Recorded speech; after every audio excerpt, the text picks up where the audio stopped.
اعوذ باللہ من الشیطان الرجیم بسم اللہ الرحمن الرحیم وقالوا كونوا هودا او نصارى تهتدوا، لیکن اس پس منظر میں اب ان کی خباثت کو نمایاں کیا جا رہا ہے کہ یہ تو تھی وصیت ابراہیم کی اور یعقوب کی، اور اس وقت کے یہود و نصارہ کا کیا رویہ ہے؟ قالوا كونوا هودا او نصارى تهتدوا، وہی متحدہ محاذ حضور کے خلاف۔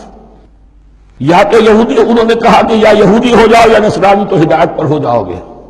قل بل ملت ابراہیم حنیفا، کہہ دیجئے نہیں، بل نتبع، ہم تو نتبع یہاں پر محذوف مانی ہے، بل نتبع ملت ابراہیم حنیفا، نہیں، ہم تو پیروی کریں گے ابراہیم کے طریقے کی، بالکل یکسو ہو کر۔ وما کان من المشرکین، اور وہ مشرکوں میں سے نہیں تھے۔ قولوا آمنا باللہ، اب یہاں مسلمانوں کو حکم دیا جا رہا ہے۔ دیکھو تم ان کے جو کچھ وہ کہتے ہیں اس کے جواب میں تم یہ کہو، قولوا کہو آمنا باللہ، ہم ایمان رکھتے ہیں اللہ پر، وما انزل الینا، اور جو کچھ نازل کیا گیا ہماری جانب، وما انزل الی ابراہیم و اسماعیل و اسحاق و یعقوب، جو کچھ نازل کیا گیا ابراہیم اور اسماعیل اور اسحاق اور یعقوب کی طرف، والاسباط، اور ان کی اولاد کی طرف، وما اوتی موسیٰ و عیسیٰ، اور جو کچھ دیا گیا موسیٰ کو اور عیسیٰ کو، وما اوتی النبیون من ربہم، اور جو کچھ دیا گیا تمام نبیوں کو ان کے رب کی طرف سے، لا نفرق بین احد منہم، ہم ان میں سے کسی کے مابین تفریق نہیں کرتے، ہم سب کو مانتے ہیں۔ دیکھیے ایک ہے تفضیل، کسی کو ایک کو زیادہ افضل سمجھنا دوسرے سے، یہ اور بات ہے، وہ تو سورہ آل عمران میں آئے گا تلک الرسل فضلنا بعضهم علی بعض۔ تفریق یہ کہ ایک کو مانے ایک کو نہ مانے، ان رسولوں میں سے ایک کا انکار سب کا انکار، لا نفرق بین احد منہم ونحن له مسلمون، اور ہم نے تو اسی کی فرما برداری کا قلادہ اپنی گردن میں ڈال دیا ہے۔ فَإِنْ آمَنُوا بِمِثْلِ مَا آمَنْتُمْ، پھر اے مسلمانوں اگر یہ بھی ایمان لائے یہود اور نصارہ بالکل اسی طرح جیسے تم ایمان لائے ہو، نو کمپرومائز،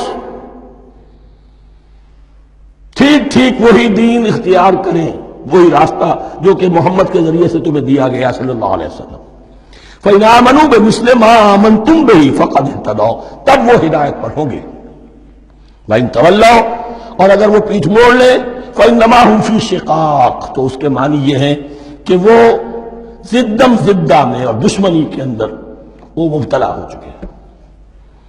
فَسَيَكْفِيكَهُمُ اللَّهُ، تو اے نبی آپ کے لیے ان کے مقابلے میں اللہ کافی رہے گا، آپ فکر نہ کریں، آپ کسی کمپرومائز کی دعوت کی طرف توجہ ہی نہ دیں، کچھ دو کا معاملہ سوچیں بھی نہ، ان کی مخالفتوں سے آپ مرعوب نہ ہوں، ان کی دھمکیوں کا کوئی اثر نہ دیں۔ فَسَيَكْفِيكَهُمُ اللَّهُ، اللہ کافی رہے گا آپ کے لیے ان سب کے مقابلے میں۔